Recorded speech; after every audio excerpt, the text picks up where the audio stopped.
Second day समरूपता unit 11.2 को बढ़ाते हैं आगे। कल जो पढ़ा था उसको थोड़ा सा रिपीट करते हैं और फिर इसको आगे बढ़ाते हैं। नंबर 1 समरूपता।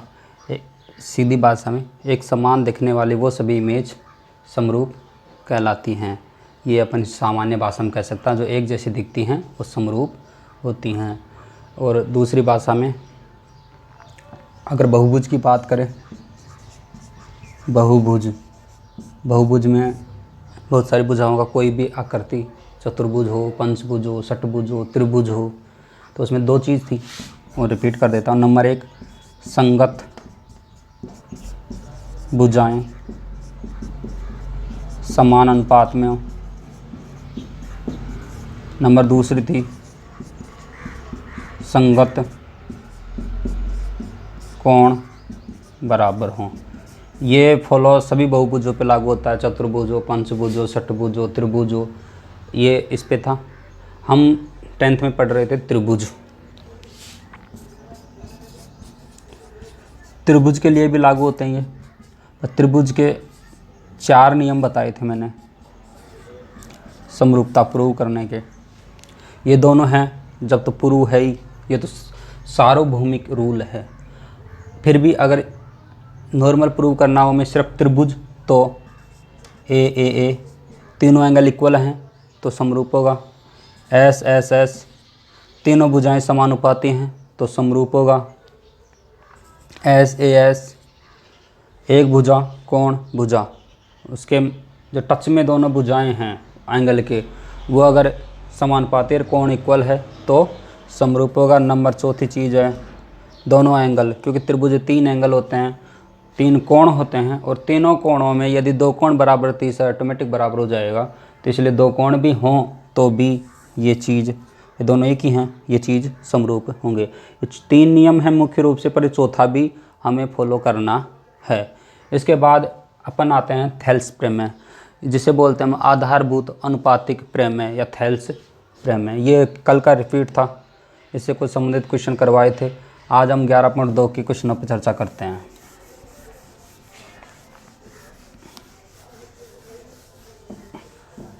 सबसे पहले थेल्स प्रमेय या त्रिभुज की आधारभूत अनुपातिक प्रमेय है क्या? थेल्स प्रमेय, थेल्स प्रमेय या त्रिभुज की आधारभूत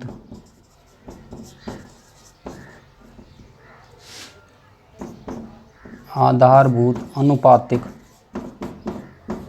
प्रमेयिका, प्रमेयिका। तो इसके बारे में अध्ययन करेंगे। तो ये जनरल याद हो जाती है, फिर भी नहीं होती है तो मैं इसको एक तरीका बताता हूँ, एक चित्र से याद कराऊंगा मैं, उससे क्या होगा कि आसानी से याद हो जाएगी। एक त्रिभुज है, ठीक है, ये एक रेखा है, इसका नाम दे दूँ मैं ए, इसका नाम बी, इसका नाम सी। त्रिभुज एक ABC है जिसमें एक समांतर रेखा है BC, D और E। तो DE और BC दोनों क्या हैं? समांतर रेखाएं हैं। तो अब ये नियम इसी में बनता है। 2 त्रिभुज हैं, एक ये रहा, एक बड़ा ये रहा। तो किसी त्रिभुज की एक भुजा के समांतर एक त्रिभुज हो गया। किसी त्रिभुज की एक भुजा के समांतर दूसरी भुजा खींची जाए, ये दूसरी खींची थी हमने, तो उनकी भुजाओं का अनुपात इक्वल होता है। दोबारा रिपीट कर रहा हूँ, लिख देता हूँ मैं, इसका जो कथन है वो क्या है? किसी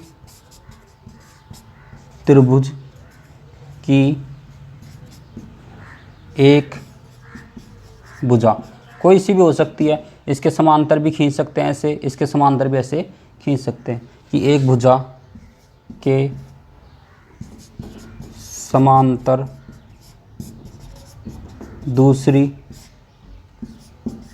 रेखा खींची जाए, वह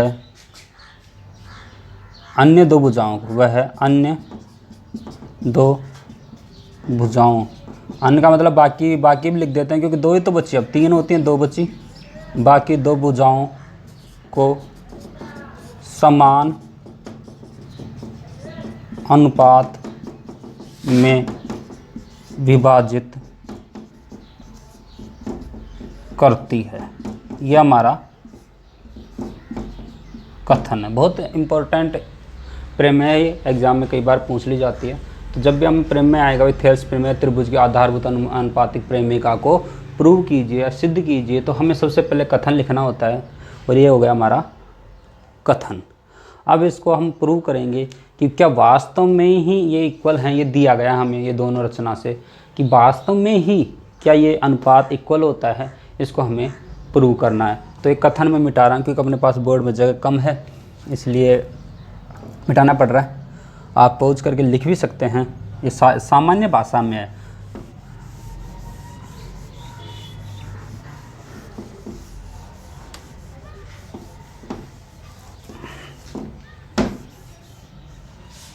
अब आते हैं सिद्ध क्या करना, हमें सिद्ध करना है।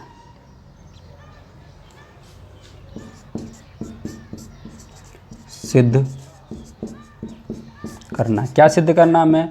इन दोनों भुजाओं का अनुपात AD/DB, AD और DB, इसने रेखा ने इसको दो भागों में बांटा, AD में और DB में।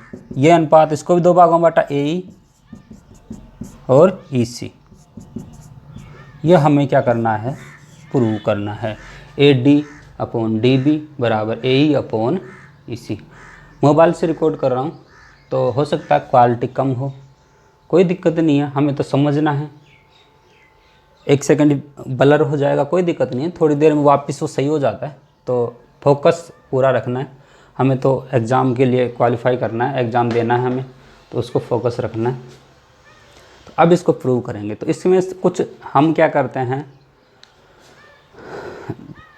रचना करते हैं। तो नंबर 1 इसमें रचना कर रहे हैं, और रचना को मैं बार बार नंबरों से बताता हूँ, जिससे क्या है हमें याद करने में सुविधा रहेगी कि क्या क्या हमने की। बी को ई से मिलाया, बी को मिलाया, बी व सी को डी से मिलाया, सी डी को मिलाया। ओके, एक तो हमने की इसको इससे मिला दिया और इसको इससे मिला दिया, ठीक है। अब ई से एडी पर लंब डाला, ई से लंब एडी, जो ऐसा साइन होता है लंब का होता है, मतलब एक लाइन पे सीधी खड़ी लाइन लगाते हैं 90 डिग्री के एंगल से, और लंब का होता है। ई से एडी पे लंब मैं डाल देता हूँ,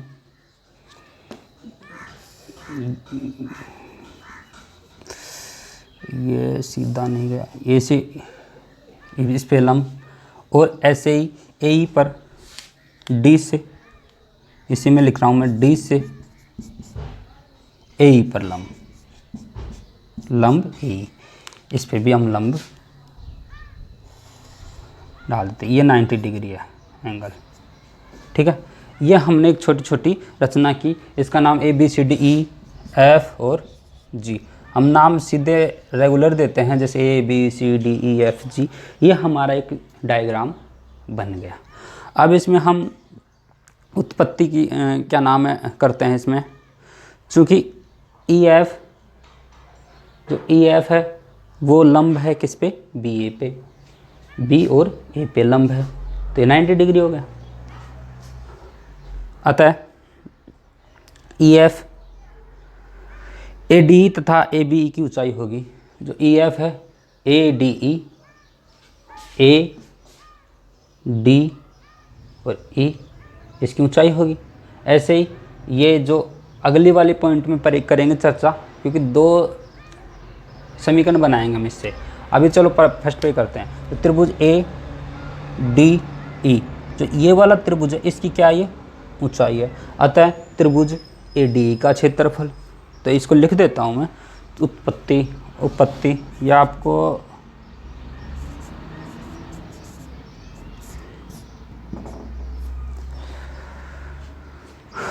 उपपत्ति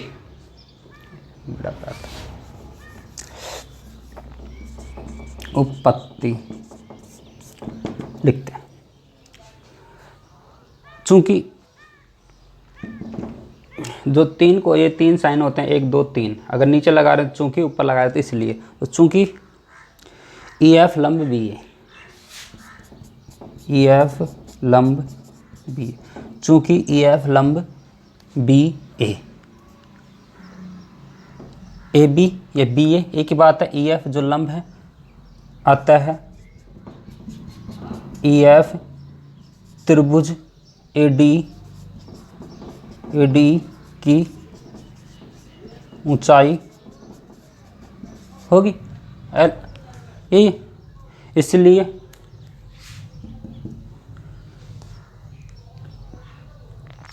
त्रिभुज का क्षेत्रफल कौन से का, इसी का, त्रिभुज ए डी ई का क्षेत्रफल क्या होगा, 1/2 आधार गुणा ऊंचाई, आधार कौन है ए बी, ऊंचाई कौन है डी ई एफ, समीकरण 1, ये हमारा समीकरण 1 हो गया। और इसी में आगे चलते हैं, रिपीट भी कर रहा हूँ मैं साथ साथ में। सबसे पहले हमें सिद्ध करना था बी व सी डी को मिलाया, ये हमने रचना की, ये दोनों लंब डाली, ये दोनों हमने क्या की, रचना की। इसके बाद उत्पत्ति, उत्पत्ति में क्या, ये दिख रहा है हमें, ये जो लंब डाला है हमने डाला, ये क्या होगी, इसकी ऊंचाई होगी, अतः ए डी ई का क्षेत्रफल ये हो गया। और अब आते हैं नंबर 2 पॉइंट पे, इसी साइड में चलेंगे, फिर उस साइड में चलेंगे, ठीक है। अभी इस साइड में चल रहे हैं, इधर वाली साइड, मतलब ए डी ई बी वाली लाइन है ना, इस वाली साइड में त्रिभुज डी बी का क्षेत्रफल, और त्रिभुज डी बी ई का क्षेत्रफल 1/2, वही आधार डी बी ई, इस वाले जो त्रिभुज है इसका क्षेत्रफल निकालेंगे, 1/2 गुणा डी बी, ये क्या हो गया, आधार हो गया, डी बी इंटू ऊंचाई वही रहेगी ई एफ, समीकरण 2। इस तरीके से 2 समीकरण बन गई। तो अब अगले पॉइंट में क्या करेंगे हम, समीकरण 1 में 2 का भाग लगाने पर, या हम क्या करेंगे, सीधी भाषा में बोले तो इसका अनुपात ले लेंगे। तो मैं इसी में, अपने पास शॉर्टेज है जगह की, तो इसी में मैं लगा रहा हूँ अनुपात। यहाँ पे लाइन खींची, यहाँ पे लाइन खींची, देखो इससे ये कट गया, इससे ये कट गया, क्या बचा, त्रिभुज, एरिया ऑफ त्रिभुज A D E upon area बोले तो क्षेत्रफल ऑफ त्रिभुज डी बी ई बराबर A B upon D B. ये समीकरण बन गई। इसको मैं तीसरा नंबर दे रहा हूँ। मैं समीकरण अलग अलग बना रहा हूँ, जिससे क्या है मैं आगे समझने में आसानी रहूँ। ये हमने इस वाली साइड में किया, इस वाली साइड में अगर ये समझ में आ गया तो उधर तो फिर वही सेम प्रोसेस है, वो कि वही इधर करनी है। अब की बार डी जी हो जाएगा, जब ई एफ की जगह कौन हो जाएगा, डी जी। त्रिभुज एक बार ये लेंगे सी ई डी, और एक बार ए डी और सी। तो सिंपल है, एक बार वो लेंगे, एक बार वो लेंगे। तो अब आगे चलते हैं। मिटाऊँ इसको मैं, यहाँ से मिटा देता हूँ क्योंकि यही चीज़ लिखनी है। अतः ई एफ ये मिटा देता हूँ, ठीक है। अब इसके बाद ये चीज़ भी मिटा देता हूँ और ये चीज़ भी मिटा देता हूँ, क्योंकि वो दोनों चीज़ें लगभग सेम ही रहेंगी। और ये लाइन भी मिटा देता हूँ, दोबारा खींचेंगे। त्रिभुज इसको मिटा देता हूँ और इसको भी मिटा देता हूँ। अब आते हैं दूसरी बात।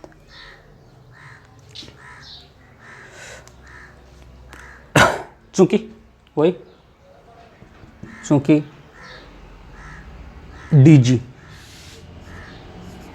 डीजी लंब एसी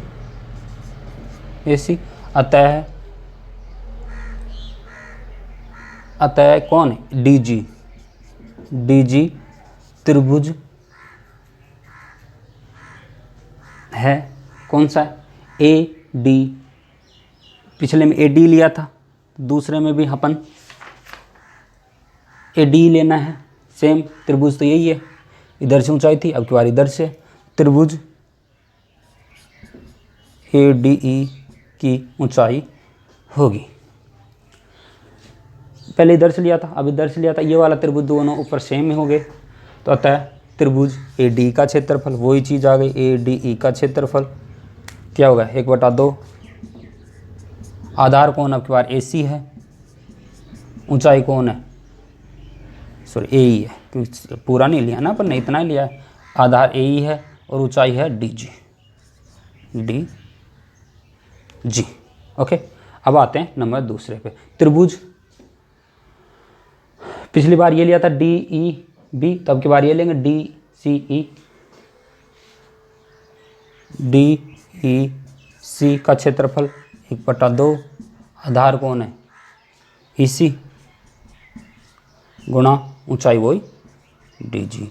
वही सेम जैसे पिछले में दिया था भाग, वैसे ही इसमें भाग देंगे। 1/2 से 1/2 कट गया, डी जी से डी जी कट गया, ये दोनों चीज़ बच गई। ध्यान से देखो, मैं दोबारा नहीं लिख रहा इनको, ये दोनों चीज़ बच गई। अब आगे चलते हैं नेक्स्ट टाइप पे। अब क्या करेंगे हम, पिछले से ये वो समीकरण निकल के आई थी, दूसरी से ये निकल के आ गई। अब दोनों समीकरणों को क्या करना है हमें, इस पे ध्यान देना है, नीचे वाले पे डी ई सी और डी ई बी, ये दोनों क्या होंगे, कौन एक ही आधार मतलब आधार पे बने हुए हैं और दोनों रेखाएं समांतर हैं, तो क्या होंगे, क्योंकि इसका आधार भी यही है, इसका आधार भी यही है, सेम है दोनों का आधार, तो क्या होंगे, दोनों समान होंगे। तो अब क्या होगा कि त्रिभुज ए डी ई का क्षेत्रफल, त्रिभुज डी ई बी का क्षेत्रफल बराबर त्रिभुज ए डी ई का क्षेत्रफल बटे त्रिभुज डी ई सी का क्षेत्रफल, डी ई सी का क्षेत्रफल। त्रिभुज ए डी ई का क्षेत्रफल, त्रिभुज डी ई सी, ये दोनों क्या होंगे, इक्वल होंगे। क्यों होंगे, क्योंकि ये चीज़ और ये चीज़ यहाँ पे लिख रहा हूँ मैं, ऊपर से मिटा के लिख रहा हूँ, यहाँ पे लिख रहा हूँ, आप इसको पहले लिखना है, इस लाइन वाली लाइन को, जब भी तो आप इसको बराबर लिखोगे, अगर पहले नहीं लिखोगे तो बराबर कैसे लिखोगे। त्रिभुज D E B area equal area of त्रिभुज डी ई सी। अब ये दोनों इक्वल हैं, तो जो इनके अनुपात हैं वो दोनों भी इक्वल होंगे, तो इसका अनुपात तो ये रहा, यहीं पे लिख देता हूँ मैं,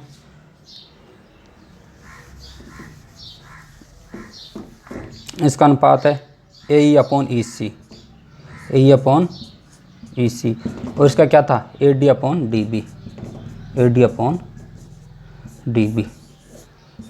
ये समीकरण हमने जो तीनों चारों पांचों बनाए थे उनसे निकल के आया, यही हमें क्या करना था, प्रूव करना था। ध्यान से देखो, यही हमें क्या करना था, प्रूव करना था, ये तो प्रूव करना था, यह हमारा प्रूव हो गया। इस तरीके से आसान है। अब इसको एक बार मैं सिंपल वे में रिपीट करता हूँ, थोड़ा सा आप ध्यान देना कैसे किया हमने इसको प्रूव। नंबर एक चीज़, सबसे पहले एक त्रिभुज था, मैं त्रिभुज भी बनाता हूँ और समझाता हूँ साथ साथ में, इसको मिटा देता हूँ। थेल्स पर में जल्दी समझ में नहीं आते, समझ में आते हैं ना तो फिर भूल जाते हैं हम, एक तरीके रटते हैं और समझ में आ गई तो फिर कभी भूलने का चांस नहीं है, तो इसको करते हैं। सबसे पहले एक त्रिभुज था, ठीक है, एक त्रिभुज है, उसे किसी भी भुजा के समांतर एक भुजा खींची, तो जो उसके रेखाओं के अनुपात हैं ए बी सी डी ई, जो इनके अनुपात हैं वो क्या होंगे, इक्वल होंगे। ये तो हमारा कथन था। हमने क्या किया, इसमें रचना की, बी को ई से मिलाया, डी को सी से मिलाया, ठीक है, एक लंब इस पे डाला, एक लंब इस पे डाला, ये लंब है। तो नंबर पहली बात, सबसे पहले हमने क्या किया, लिखा कि जो ए डी ई त्रिभुज है, तो E B C D E F और जी, तो ई एफ इसकी क्या होगी, ऊंचाई होगी। ऐसे ही फिर क्या किया, इसको ए डी ई को लिया और डी ई बी को लिया, इनका अनुपात निकाल लिया, आधा 1/2 आधार गुणा ऊंचाई से लगा के, ठीक है। ई एफ से ई एफ दोनों कॉमन था, कट गया। अब इधर लेंगे ए डी ई और इधर डी ई सी, ये दोनों और ये दोनों इक्वल थे, इसलिए इनको बराबर रख दिया, और हमारा क्या, जो थ्योरम थी वो क्लियर होके आ गई। अब इससे 3-4 अनुपात बनते हैं और 3-4 अनुपात कंपटीशन के लिए या हमारे एग्जाम के लिए बहुत ज़रूरी है। इसमें एक क्वेश्चन इस अनुपात का श्योर आता है, 101% एक क्वेश्चन आता है और कुछ नहीं है। आपको प्रेम समझ में आए नहीं आए, मैं मानता नहीं हूँ कि इतना समझाने के बाद समझ में नहीं आएगी, फिर भी अगर बाई चांस भी रह जाए तो आपको ये अनुपात याद रखना है। क्या होता है अनुपात? नंबर एक तो यही था, AD अपॉन DB बराबर AE अपॉन EC। एक तो ये याद रखना है। दूसरा AD AB बराबर AE AC, ये दूसरा याद रखना है। तीसरा AD ऊपर AB लेते हैं, पूरी ले लेते हैं, AB, ये उल्टा कर दिया इसको, वही बात है, उल्टा कर दो सिल्टा कर दो, इसी का एक फ़र्क नहीं पड़ता। मैं लिख देता हूँ इसको AB और AD बराबर ये AC और AE। अगर हम उल्टा घुमाएं तो दोनों साइड से एक साथ घुमाएंगे तो हमारे अनुपातों में कोई फ़र्क नहीं पड़ेगा। बस समझने का तरीका होना चाहिए किस तरीके से हम लिख रहे हैं। हमें अनुपात लिखना है, हमें लोड नहीं लेना है कि उल्टा लिख दिया सिल्टा लिख दिया, कोई फ़र्क नहीं पड़ता उससे। जो लास्ट बच रहा तीसरा वो है AB DB, AB और DB। अभी हमने AD लिखा था तो AB और DB बराबर AC upon EC, AC upon EC। ये 3 अनुपात हैं, ये हमें याद रखने हैं। कुल मिला के एक चीज़ बता देता हूँ, जो A है उसको टॉप पे रखना है। ज़्यादातर में ये सारे A टॉप पे ही हैं तो हमें लोड आएगा ही नहीं, ठीक है। अब आते हैं हम हमारे क्वेश्चन पे, यूनिट 11.2। एग्जाम्पल आप खुद करना। 11.2 के क्वेश्चन देखते हैं और थ्योरम को हम 2-3 बार घर पे बैठ के समझ के रिपीट करेंगे तो आराम से ये समझ में आ जाएगी। तो अब आते हैं क्वेश्चन नंबर 1, 11.2।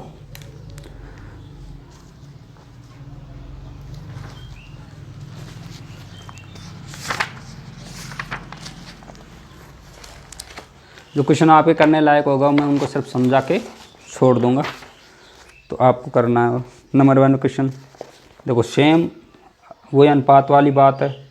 इसमें तीनों बुझाई दी है, चौथी पूछ रहा है। तो हमें क्या क्या दिया इसने, AD त्रिभुज बना देता हूँ, इधर याद हो जाएगा आपके, ABCDE। AD और दूसरी दी इसने DB, AD/DB बराबर AE और EC। तो हमने इसने AD दी है, DB दी है और AE दी है, EC पूछ रहा है, ठीक है। EC तो AE और EC निकल आएगा तो AE प्लस EC को हम जोड़ देंगे तो AC पूछ रहा है इसमें पहले में। तो दूसरे में पूछ रहा है कि AD और DB का अनुपात 4/13 है। AD और DB का अनुपात 4/13 है और AC 20.4 सेमी हो। AC बता दिया उसने 20.4, तो क्या करेंगे हम, वही सेम प्रोसेस, उसमें EC निकाल देंगे इसी फॉर्मूले से। थर्ड भी इसी से है और फोर्थ में एक इक्वेशन बन रही है, उसको मैं प्रूव सोल्व कर देता हूँ। AD का मान कितना इसने दिया है, 4x/3। ये कौन सा फोर्थ है, AD का मान 4x-3 बराबर AE का मान दिया इसने 8x-7, वो फॉर्मूले से रख रहा हूँ मैं। BD का मान दिया इसने 3x-1 बराबर C का मान दिया इसने 5x-3, 5x-3। वज्र गुणन कर लेते हैं। वज्र गुणन करेंगे तो क्या आएगा, ये इधर दिया जाएगा 5x, मैं साथ साथ गुणा भी कर रहा हूँ, चलो मैं लिख देता हूँ, समझ में आपके चक्कर पड़ जाएगा। 4x-3 गुणा 5x-3, ये तो इससे गुणा हो गया, बीच में क्या है बराबर है, तो 3x-1, ये गुणा इससे हो गया 8x-7, दोनों गुणा करते हैं। देखो बारी बारी से गुणा होगा, पहले इसको इससे करेंगे, फिर इसको इससे करेंगे, इससे करेंगे, इससे करें 4 पंजे 20 एक्स स्क्वायर, इसको फिर इससे किया, माइनस है बीच में, 4 × 12 एक्स, इसको इससे किया 5 × 15 एक्स, इसको इससे किया 3 × 9 बराबर, इसको इससे किया 8 × 24 एक्स, इसको इससे किया 7 × 21 एक्स स्क्वायर आएगा, ये x square minus minus plus, ये इसको इससे कर दिया, इसको इससे कर दिया, अब इसको इससे किया माइनस का 8 एक्स और इसको इससे किया प्लस के 7। अब इसमें ध्यान से देखो,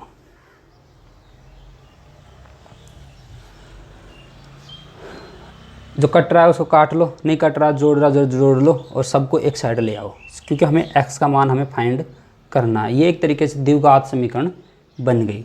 तो अब इसमें कर रहे हैं अपन, इधर लेके आए, इनको उधर लेके जा रहे हैं, क्योंकि बड़ी मात्रा इधर है तो बड़े उधर एक साइड लेके जाना है। तो 20 24 में से 20 गया, कितना बचा 4x स्क्वायर, ठीक है। ये इधर गया माइनस का हो गया, माइनस का होगा तो उसमें घट जाएगा। ये देखो 12 5 और 2 7 और 2 और 1 3, सॉरी 1 और 1 2, 27 एक्स हो गया। और उधर कितना हो गया 8 और 1 9 28 है, 29 एक्स, 28 21 और 1 8 29।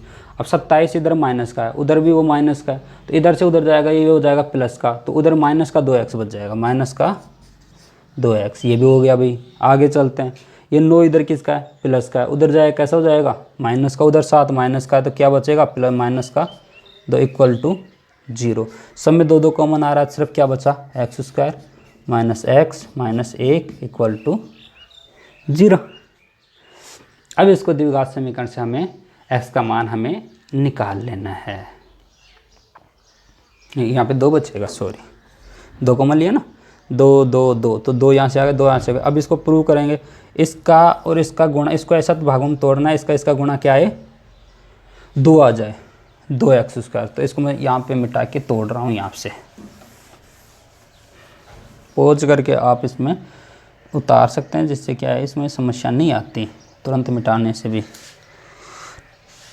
2x square minus x plus का 2x, सॉरी माइनस का है, क्योंकि माइनस की संख्या यहाँ पे जो माइनस की होता है माइनस का आएगा, प्लस का x माइनस का 1 इक्वल टू 0। इसमें क्या कॉमन आएगा 2x, तो x माइनस 1, यहाँ पे क्या कॉमन आएगा 1, x minus 1 equal to 0, 2x plus 1 और x माइनस 1।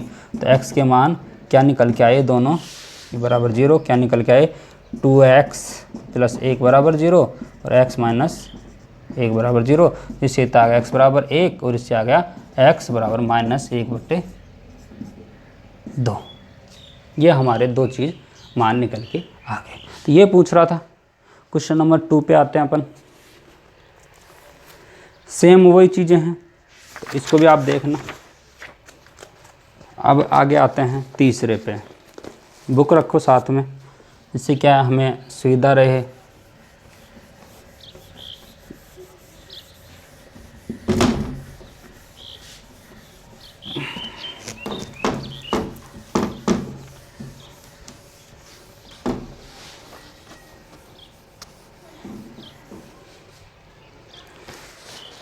तीसरा क्वेश्चन क्या है, दिए गए आकृति 11.16 में OA, OB और OC क्रम से LMN इस प्रकार स्थित हैं कि दर्शाएं कि LN समांतर AC है। तो LN है वो AC के समांतर है।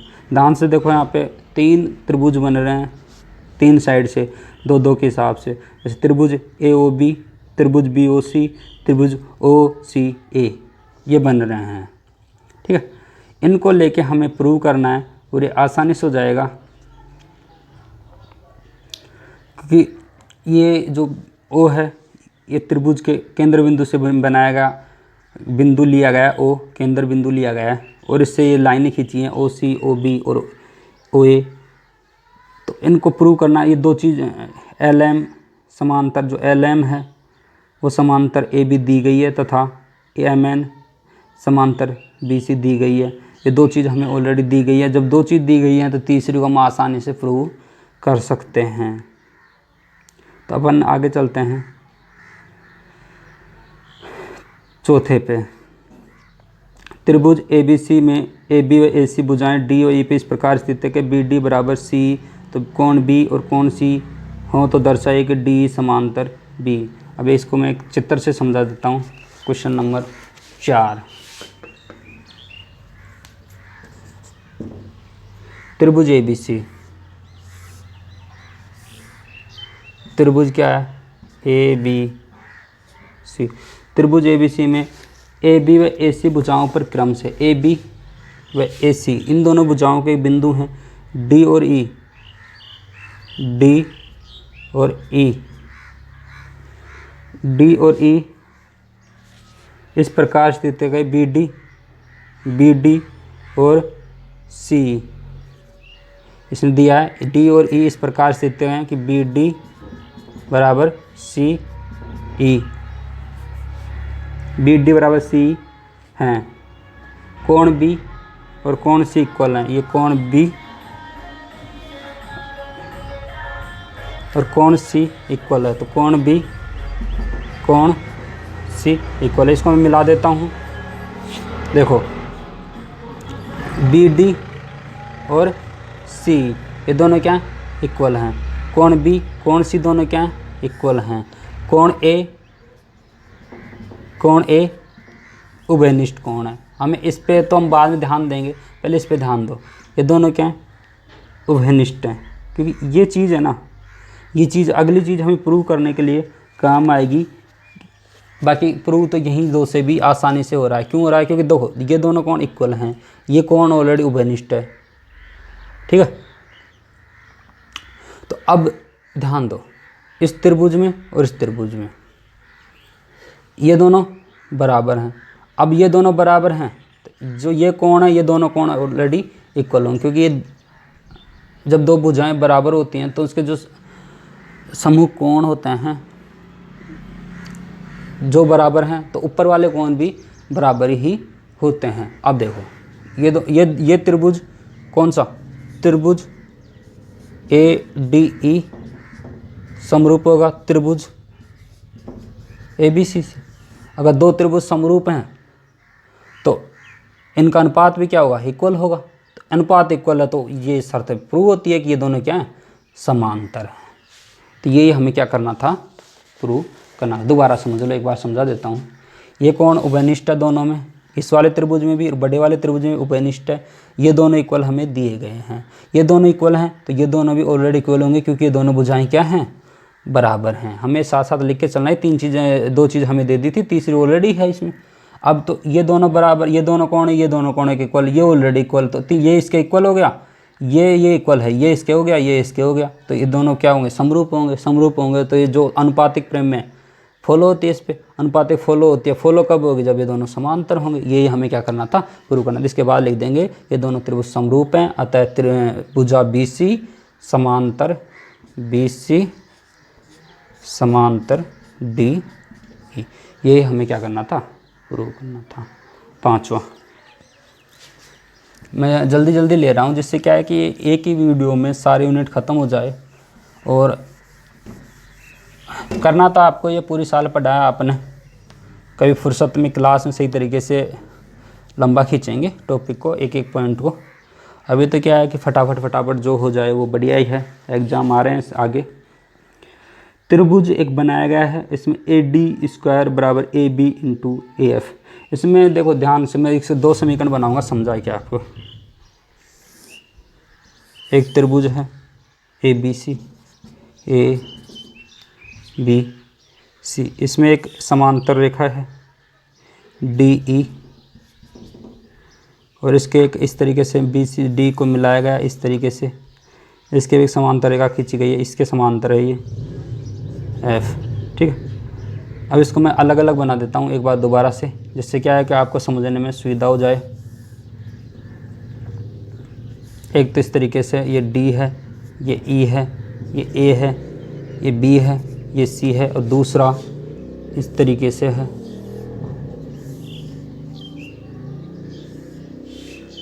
ये A है, ये D है, ये C है, ये E है, ये F है। ये दोनों चित्रों को ये इसी में घुसाया गया है, ये इसमें घुसाया गया है। यहाँ पे F है तो ये इसी में फिट हुआ है यहाँ पे, ठीक है। ये दोनों अलग अलग कर दिया मैंने इसमें, क्योंकि दो समीकरण बन जाएंगी। अब देखो ये दोनों क्या, ये समांतर है, ये और ये समांतर, ये हमें क्वेश्चन में दिया गया है। क्वेश्चन पढ़ो कि डी समांतर BC ये दिया है, हमें दिया है। CD समांतर EF, CD समांतर EF दिया गया है। अगर ये दोनों समांतर हैं तो त्रिभुज की आधारभूत अनुपातिक प्रेमिका से इसका जो अनुपात हो जाएगा वो हो जाएगा AD अपॉन DB बराबर AE अपॉन EC। ध्यान से देखो, इसको मैं मार्क कर रहा हूँ रेड से। एक समीकरण ये हो गई। अब इसमें आते हैं AF अपॉन FD बराबर AE अपॉन EC। ये त्रिभुज की आधारभूत अनुपातिक प्रेमिका से समीकरण 1, समीकरण 2। अब देखते हैं, नीचे आते हैं। AE EC इक्वल हैं, तो समीकरण 1 व 2 से AD अपॉन DB बराबर AF अपॉन FD।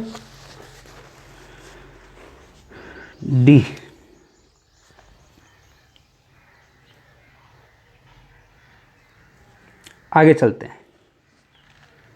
इसे हमें प्रूव ये करना था, AD स्क्वायर बराबर AD स्क्वायर बराबर AB into AF, AB into AF, AB into AF। वज्र गुणन कर लेते हैं, चलो।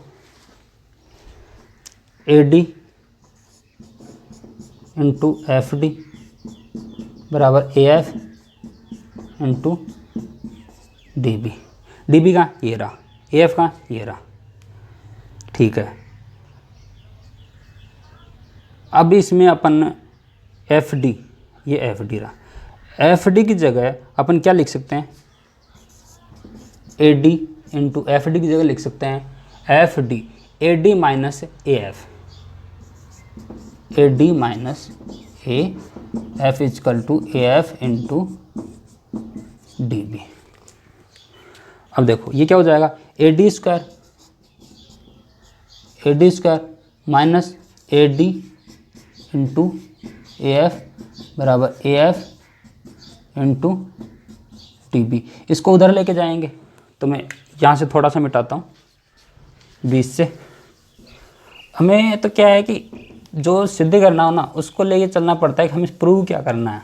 अगर वो प्रूव हमारे ध्यान में है और हमें तरीका ध्यान में है तो हम आसानी से निकाल सकते हैं। ये दो समीकरणों से हमने वज्र गुणन किया, हमें क्या चाहिए था, AD स्क्वायर चाहिए था, तो हमने इससे AD का मान निकाल के इसमें पुट कर दिया। तो AD हमें इधर चाहिए तो AD स्क्वायर इधर रख लिया बराबर AF उधर है ही, AF इंटू DB, ये इधर गया उधर प्लस का हो गया AD plus AF, AD plus AF। इसमें देखो AF AF दोनों कॉमन आ रहा है, AF कॉमन आ रहा है, तो AD plus DB, AD plus DB, ये क्या है, AB है। तो ये तो प्रूव करना था हमें, AF इंटू इसका मान क्या हो जाए AB है और AD स्क्वायर। अरे ये तो प्रूव करना था, यही करना था हमें प्रूव। देखो कितना आसान है, दोबारा देख लो। इससे एक समीकरण बना था, इससे दूसरा बना था। मैंने अलग इसलिए निकाला है तो कि आपको इसमें बार बार समझाऊंगा कि गिचपिच हो रहा था तो समझ में नहीं आएगा, इसलिए मैंने अलग निकाल के इसका समीकरण बना दिया। ये दोनों चीज़ इक्वल हैं, ये दोनों इक्वल हैं, तो इन दोनों को हमने बराबर रख दिया। इन दोनों को बराबर रखा तो हमें क्या चाहिए था, AD स्क्वायर चाहिए था। AD स्क्वायर चाहिए था तो क्या किया हमने कि AD का FD के मान रख दिया, AD माइनस AF, और इसको रख दिया इधर उधर लेके गए तो AF इसमें कॉमन आ गया और ये इसका मान AB है। ये हमें प्रूव करना था। आगे लिख देंगे इति सिद्धम या हैंस प्रूव्ड। अब चलते हैं क्वेश्चन नंबर 4-5 क्वेश्चन और बने हैं। वीडियो भी बहुत लंबी हो गई है, फिर भी कोई बात नहीं है, अपन इसको ख़त्म ही करेंगे। गणित में क्या है कि लंबी हो ही जाती है वीडियो, एक एक यूनिट बहुत भारी होती है समझाना। अपन ने ज़्यादा कुछ इसमें लोड भी नहीं ले रहे, फिर भी इतनी स्पीड से चलने के बाद में भी वीडियो होती है लंबी। चलो कोई इशू नहीं है, अपन तो पढ़ना है, आप समझ में आना चाहिए। अगर समझ में आ गया तो सब कुछ ठीक है, नहीं आया तो फिर क्या कर सकते हैं। देखो छठा, छठा भी सेम टू सेम है। मैं इसको एक थोड़ा सा रचना करूँगा, इसमें देखना, ध्यान से देखना। ये एक त्रिभुज दिया गया है इस तरीके से, ठीक है, और इसमें ई एफ दिया गया है, E F, A B D और सी, ये दिया गया है। जैसे प्रूव कराया कि ये तीनों क्या है, समांतर है, ये इसके समांतर, ये इसके समांतर, तीनों आपस समांतर है, ये चीज़ इसने दी गई है। सिद्ध कीजिए ए और ई डी और बी एफ और एफ सी। परंतु एक बात है इसमें, क्योंकि हमने ऐसा तो पढ़ा ही नहीं कि भाई बिना त्रिभुज भी ये होता है, नहीं, त्रिभुज से ही होता है वो नियम, क्योंकि इस पर नहीं लगेगा वो नियम, तो त्रिभुज पे लगेगा। तो हम क्या करते हैं, एक रचना करते हैं और इसको ऊपर जाके ओ पे मिलाते हैं, इसको भी ऐसे करके ओ पे मिलाते हैं। ये बिंदु ओ है। अब देखो, अब एक बार लेंगे त्रिभुज, ये दोनों लेंगे, ये वाला और ये वाला, ओ ए अनुपात ओ ई, ओ बी अनुपात बी एफ, या ओ ए अनुपात ए एफ, ए ई, और ओ बी अनुपात ये। तो एक बार तो ये ले लिया, फिर एक बार क्या लेंगे, ओ ई अनुपात ई डी, ओ बी अनुपात ई डी, ये दोनों फिर क्या कर देंगे, इक्वल रख देंगे। तो इसमें फिर ये क्या होगा, ओ ए और ओ बी को हमें क्या करना है, इसमें से हटाना है। जब हटाएंगे तो दोनों इक्वल रखेंगे, तो ये जो अनुपात हमें पूछ रहा है वही निकल के आएगा। इस तरीके से करके देखना। एक बार त्रिभुज ये दोनों लेना, एक बार त्रिभुज ये इसको भूल के, एक बार तो ये दोनों लेना, इसको भूल जाना नीचे वाले को, एक बार इसको भूल जाना, ये पूरा और ये लेना, आराम से हो जाएगा। नहीं होता है तो फिर अपन नेक्स्ट टाइम फिर चर्चा कर लेंगे। सिंपल क्वेश्चन है, इसलिए मैं इसको ज़्यादा लोड नहीं ले रहा, आप आसानी से समझ जाना, बस इतना सा काम किया गया है इसमें। सातवां, एबीसीडी समांतर चतुर्भुज है जिसकी भुजा बीसी पर कोई बिंदु पी स्थित है, डीपी ए बी को आगे बढ़ाए तो एल पर मिलते हैं, तो सिद्ध कीजिए। सेम क्वेश्चन है, ज़्यादा लोड वाले हैं ही नहीं। एबीसीडी समांतर चतुर्भुज, लो भाई एक समांतर चतुर्भुज बना दिया हमने, ए बी सी, एबीसीडी समांतर चतुर्भुज है जिसकी भुजा बीसी पर कोई बिंदु पी स्थित है। बीसी कहाँ है भाई, ये रहा, ये बिंदु पी स्थित है, ठीक है। यदि डीपी, इससे मिलाया हमने, यदि डीपी को, डीपी एम ए बी को आगे बढ़ाएं, ए बी कहाँ है, ये रहा, इसको आगे बढ़ाते डीपी और ए बी को, तो आगे जाके कहीं ना कहीं मिलेंगे, ये मिल गए, ठीक है। डीपी और ए बी को आगे बढ़ाएं तो एल पर मिलते हैं, एल पर मिलते हैं। तो प्रूव कीजिए कि DP upon P L, D C upon, अरे वही तो है, वही है। देखो ये दोनों भुजाएं क्या हैं, समांतर हैं, ठीक है। तो मैं थोड़ी देर के लिए यहाँ पे रख देता हूँ डी सी, क्योंकि ये बिंदु, ये भुजा और ये भुजा समान है, आमने सामने भुजा समांतर होती हैं। देखो ये और ये दोनों क्या हैं, ये दोनों समान हैं और ये दोनों समांतर हैं, ये दोनों समान और समांतर हैं, फर्क समझना। ये दोनों क्या समांतर हैं, तो इस त्रिभुज को खड़ा कर दो ना, तो L P P D, L B B A, दोनों क्या होंगे, इक्वल होंगे। बी ए की जगह क्या रख देंगे, सी डी। ये तो पूछ रहा था पहले में, बी एल की जगह सी डी रख दिया, बात खत्म। दूसरा भी यही है, तो इसमें ज़्यादा लोड नहीं लेना। दोबारा समझा देता हूँ, ये दोनों भुजा समान हैं, ये दोनों क्या है, समांतर हैं, क्योंकि ये भुजा और ये भुजा समांतर होती है, समांतर चतुर्भुज बोला उसने, तो इसको खड़ा कर दिया हमने। त्रिभुज बन गया कौन सा, L D A, L P B, ये दोनों क्या समरूप हैं, ये दोनों समांतर, इसलिए जो आधारभूत अनुपातिक प्रेमिका से इसमें फॉर्मूला लग जाएगा। और वही तो बस इसमें क्या आएगा, देखो बना लिख ही देता हूँ ना, क्या आएगा इसमें, P L upon D P बराबर L B upon A B, A B और सी डी बराबर, इसलिए P L upon D P और L B upon C D. इसको उल्टा करेंगे क्योंकि इस उल्टा पूछ रहा है हमें, तो ये आ जाएगा अपना जो याद है, डी पी और पी एल, डी पी और पी एल बराबर सी डी, ऊपर चला गया C D upon L B. ये तो पूछ रहा है, देखो पहला बी एल या एल बी एक ही बात है, दूसरा भी यही है, तो हमें लोड नहीं लेना। अगले क्वेश्चन पे आते हैं, क्योंकि हमें 1 घंटे से पहले इसको ख़त्म कर लेना है। ज़्यादा लंबा जाए वीडियो, कोई मकसद नहीं निकल रहा, हमें समझ में आ जाना चाहिए।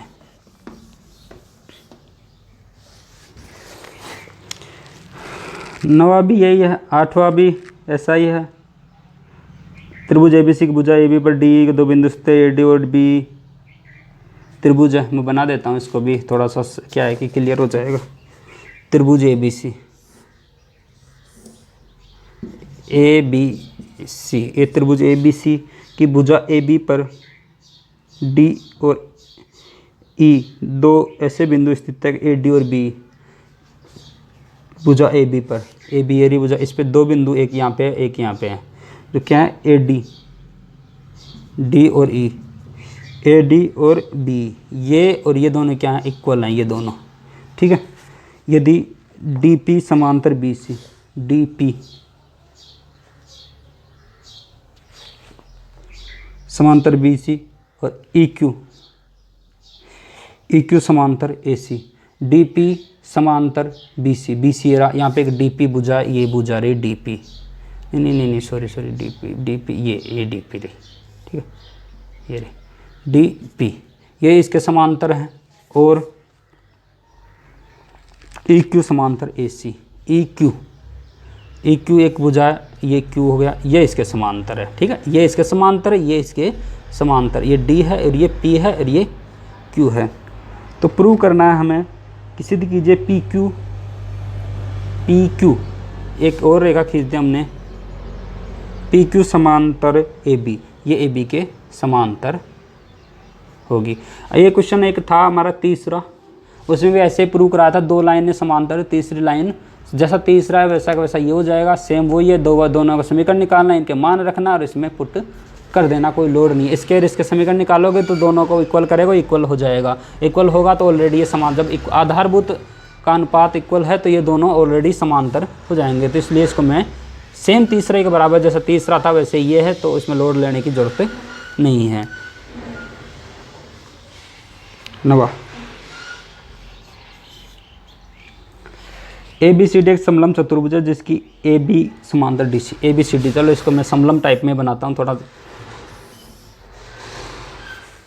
A B